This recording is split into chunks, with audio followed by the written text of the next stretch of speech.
Okay. So bank एका साईडनं deposit घेते आणि दुसऱ्यानं लोन देते. तर बँकेची कामं म्हणजे एसेन्शियल्स ऑफ काय आहेत साऊंड बँकिंग कशी असायला पाहिजे.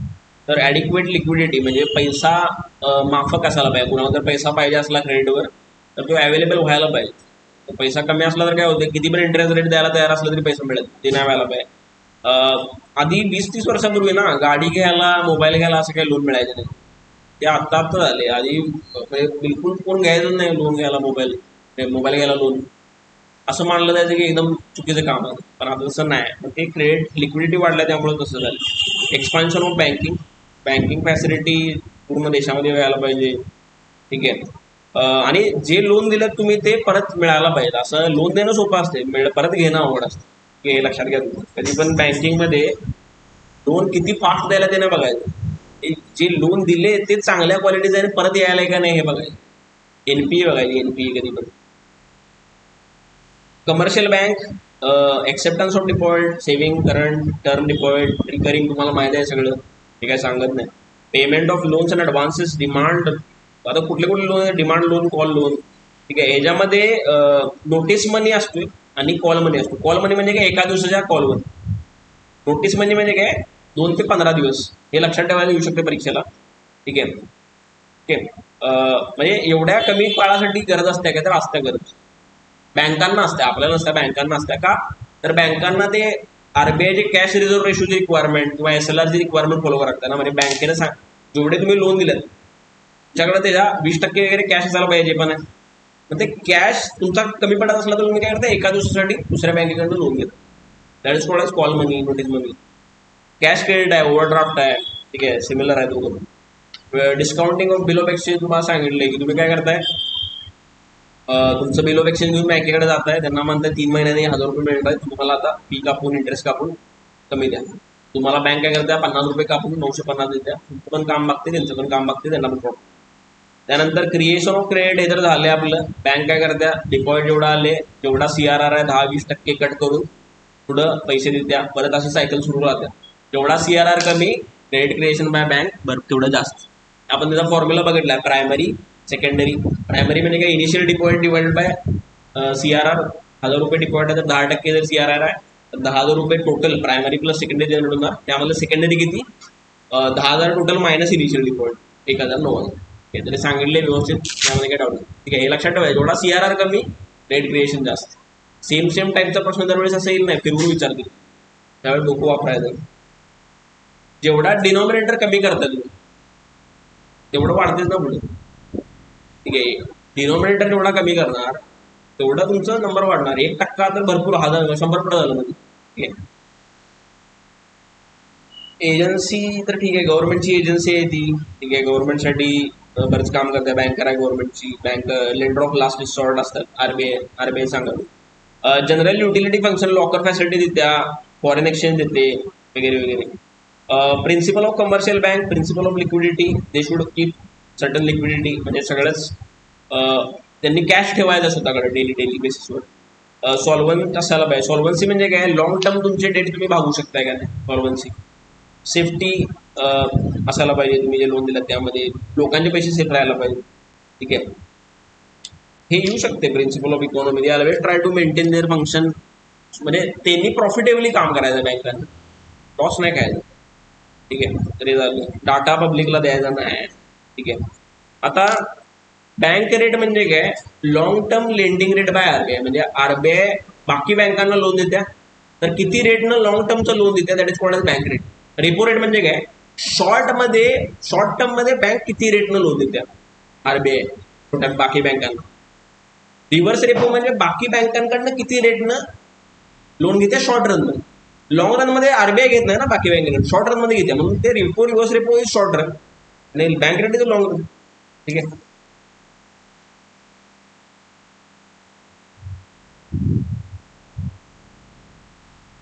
तर तुम्हाला मगाशी सांगितले, when bank rate rises market rate also rises and vice versa. Demand for bank loan will reduce. जेव्हा रेट वाढवला बँक रेट तेव्हा लोनची डिमांड कमी होणार, क्रेडिट फ्लो कमी होणार, इकॉनॉमी स्लो होणार. ते तापलेलं असताना इकॉनॉमी तुम्ही असं करायचं, इन्फ्लेशन जास्त आहे, इकॉनॉमी तापल्या तेव्हा तुम्ही बँक रेट वाढवायचं, स्लो होत्या, डिमांड कमी होते. आणि जेव्हा डिमांड कमी ग्रोथच नाही तेव्हा तुम्ही काय करताय, बँक रेट कमी करताय, लोन वाढते, इकॉनॉमीमध्ये ग्रोथ होते. ठीक आहे, हे सिंपल आहे. सेंट्रल बँक तुमची अपेक्षा आहे. सेंट्रल बँक तुमची 1935ला अस्तित्वात आली, नॅशनलाइज झाली 1949ला. ठीक आहे, इन्फ्लेशन कंट्रोल करणं, डॉलर टू रुपी मेंटेन करणं, एक्सटर्नल व्हॅल्यू मेंटेन करणं रुपीची म्हणजे dollar to rupee, internal value maintain करणं म्हणजे इन्फ्लेशन कंट्रोल करणं.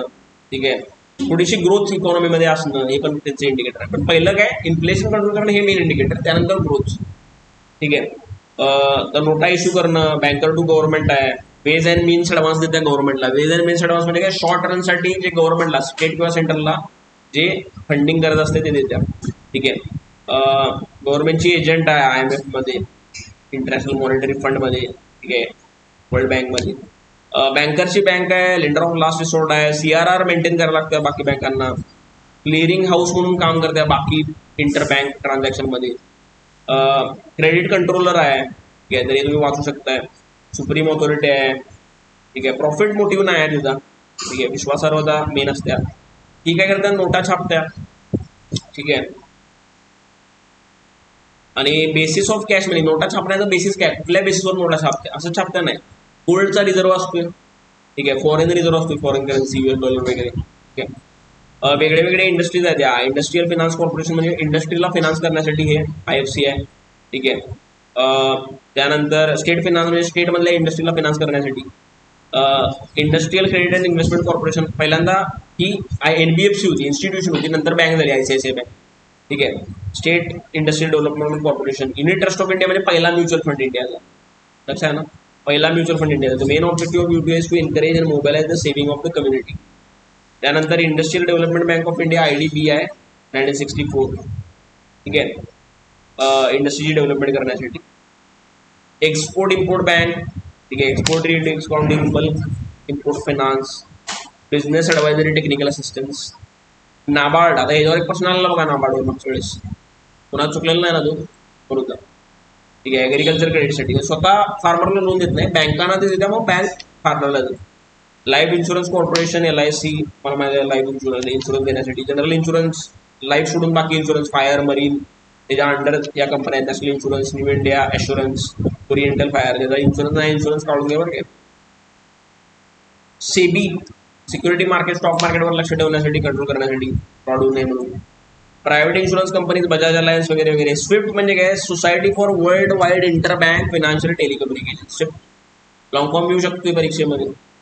ठीक आहे, society for world wide inter bank. ठीक आहे, टेलिकम्युनिकेशन. मेसेजिंग सिस्टीम आहे ती. ठीक आहे, मनी ट्रान्सफर करण्याची सिस्टीम आहे ती. It is protected financial message carrier which can evade fraudulent transaction. Specifically it carries messages from one bank to another.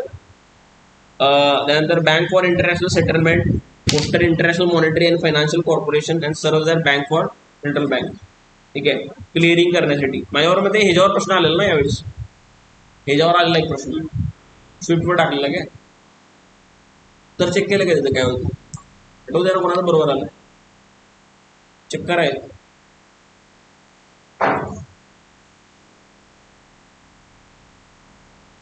ठीक आहे, नंतर करा, हे थोडंसं बघा, मग समजा चेक करा. मुद्रा, micro unit development and रिफायनान्स agency bank म्हणजे छोट्या छोट्या उद्योगधारकांना 10-15 लाखपर्यंत लोन मिळावेत. ठीक आहे, 10 लाखपर्यंत लोन आहे. ठीक आहे, 18 वर्ष ते 65 वर्षापर्यंतच्या लोकांना मिळू शकतो. ठीक आहे, AIF म्हणजे म्युच्युअल फंड सारखंच आहे, फक्त ते शॉर्ट करू शकते. बॅड बँक म्हणजे काय, ह्याच्यावर टाकलेलं वाटतं बॅड बँकवर, की बँकांनी असे लोन दिले जे परत येत नाहीत, तर ते लोन घेत्या स्वतः. ठीक आहे, आणि ते रिकव्हरी करतात. सगळे रिकवर होत नाहीत. 100 रुपये दिले असले तर ते बँकांकडनं घेणार 20 रुपयाला आणि स्वतः 10 रुपये रिकवर करणार आणि 10 रुपये प्रॉफिट घेणार.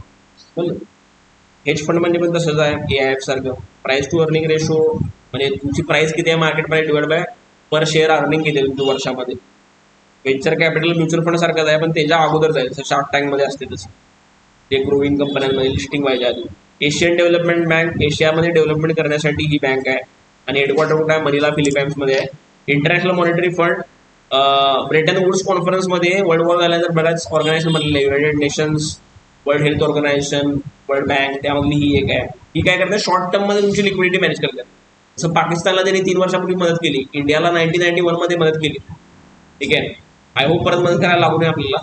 काय तर मग ते तुम्हाला त्यांच्याकडे तुम्ही कॉन्ट्रीब्युशन फिक्स्ड आहे प्रत्येक मेंबरचं 25% इन गोल्ड आणि 75% इन लोकल करन्सी. सगळेजण कॉन्ट्रीब्युट करत आहे म्हटलं. ती कुठून पैसे आणणार ना वेगळे वेगळे. एक्सचेंज रेट तर नॉर्मली अमेरिकन डॉलर्समध्ये हे सगळं एक्सचेंज रेट डिसाईड होतो प्रत्येक करन्सीचे. स्पेशल ड्रॉविंग राईट म्हणजे तुम्हाला ओव्हरड्राफ्ट घेण्याचा राईट आहे. It is a special currency issued by IMF to overcome the shortage of gold in the world economy to avoid the movement of gold.